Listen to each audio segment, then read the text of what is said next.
Welcome to News to Know. Today is Friday, September 24, 2021.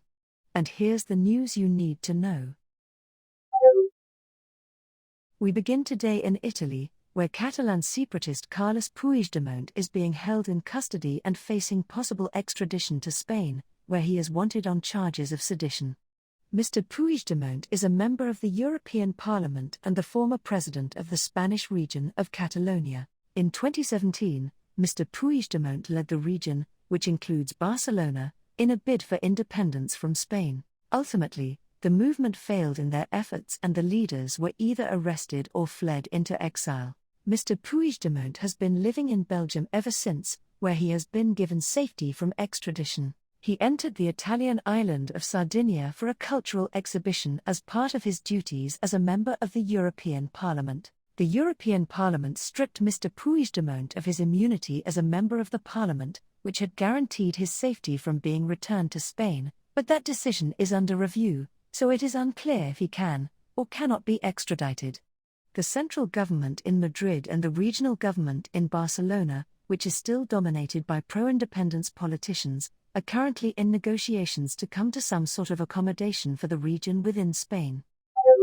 In North Korea, Kim Yo-jong, sister of the North Korean dictator Kim Jong-un, has said in a statement that the communist country would be open to a potential peace treaty with its neighbor, South Korea.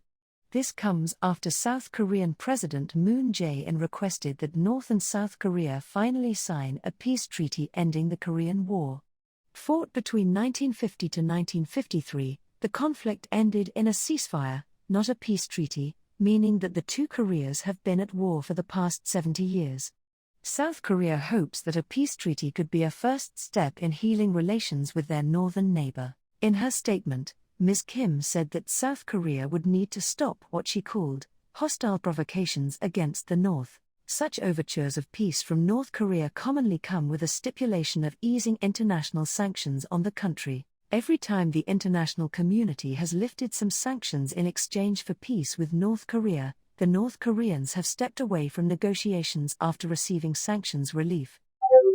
In Tunisia, the Speaker of Parliament, Rachid Ghannouchi, called for a peaceful resistance to President Kais Saied. President Saied has proposed a new constitution and declared that he will hold on to emergency powers he was granted in July. He also said that he would now rule by decree.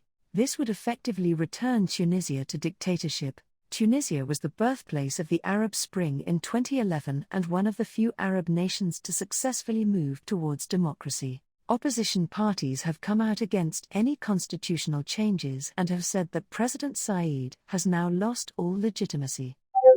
In El Salvador, several events have struck the Central American nation in the past week. Since September 7, when the country officially recognized Bitcoin as a legal currency, the price of Bitcoin has fallen sharply. This comes as China has announced that they will be banning all cryptocurrencies. The falling price of Bitcoin has led to protests across the nation against the government's economic policies. Salvadorian President Bukele, in response to the lower price, ordered the government to buy more Bitcoins, hoping to reap big profits if the price rises again. President Bukele changed his Twitter profile to read, "Dictator," last weekend as a joke aimed at protesters who are calling him one. On Tuesday, he changed his Twitter profile again, this time to read, "Coolest dictator in the world." Additionally, the United States placed 5 Salvadorian Supreme Court justices on a corruption list and suspended their U.S. visas. President Bukele said the move was purely political and not in any way linked to actual corruption. After coming into power in May, President Bukele and his party, which won a majority in the Salvadorian Congress, removed 5 justices who opposed his agenda and replaced them with the 5 that have now been sanctioned by the US. And finally today, on the happier side of things. Getting caught in a flash flood is always a dangerous situation, and that is exactly the situation Virginia Waller-Torres found herself in during flash flooding, near Washington, D.C. in the United States.